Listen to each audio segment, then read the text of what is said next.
भाग 1। पीपल वाले कुएं का रहस्य। उस गांव में रात के बाद कोई घर से बाहर नहीं निकलता था, क्योंकि पीपल वाले कुएं से हर अमावस्या को किसी के रोने की आवाज आती थी।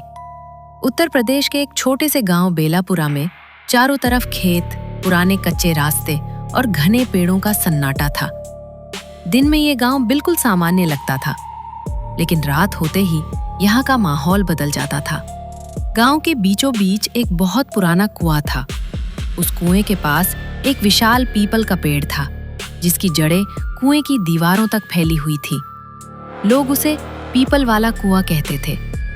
गांव के बूढ़े कहते थे कि उस कुएं में कोई रहस्य छिपा है। रात के समय वहां जाने वाला इंसान कभी पहले जैसा वापस नहीं आता।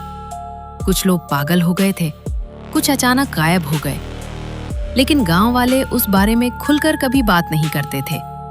गांव में अर्जुन नाम का एक 22 साल का लड़का रहता था। वो पढ़ा लिखा और निडर था। उसे भूत प्रेत जैसी बातों पर बिल्कुल विश्वास नहीं था। एक दिन शहर से उसका दोस्त रवि गांव घूमने आया।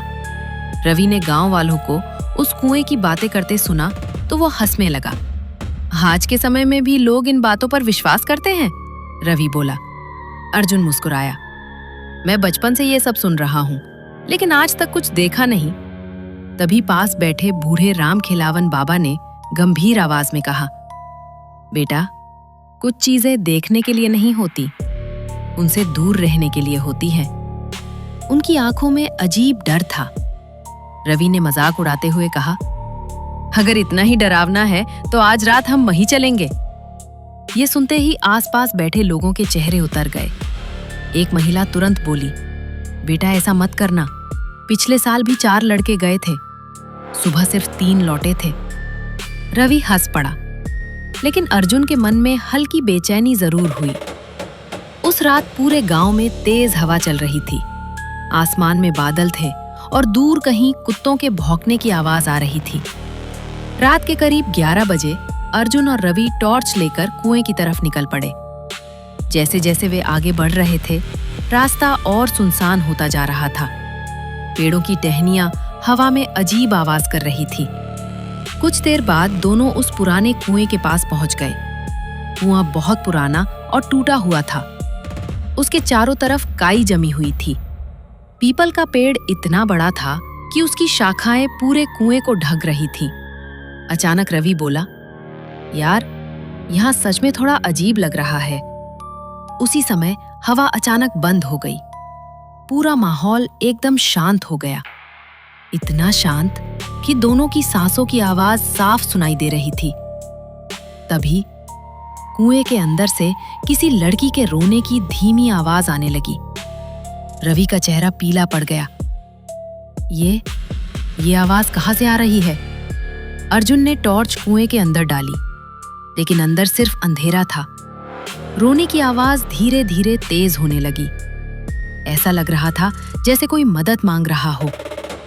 अचानक कुएं के अंदर से किसी ने बहुत धीरे से कहा, मुझे बाहर निकालो। दोनों के शरीर में सिहरन दौड़ गई। रवि डरकर पीछे हट गया, लेकिन अर्जुन ने हिम्मत करके फिर अंदर झांका, और तभी उसे कुएं के अंदर सफेद कपड़ों में खड़ी एक लड़की दिखाई दी। उसके लंबे बाल चेहरे पर फैले हुए थे और उसकी आंखें पूरी तरह काली थीं। अर्जुन डरकर पीछे गिर पड़ा। अचानक कुएं से जोर जोर से हंसी की आवाज आने लगी। पेड़ की शाखाएं अपने आप हिलने लगी।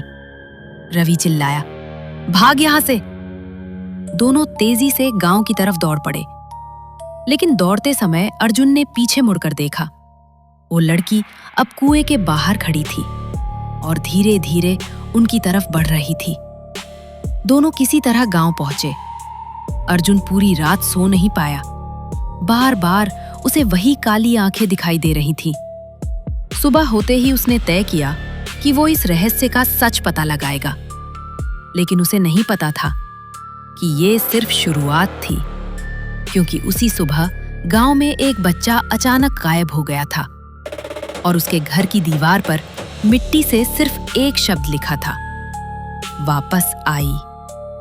आगे की कहानी भाग 2 में।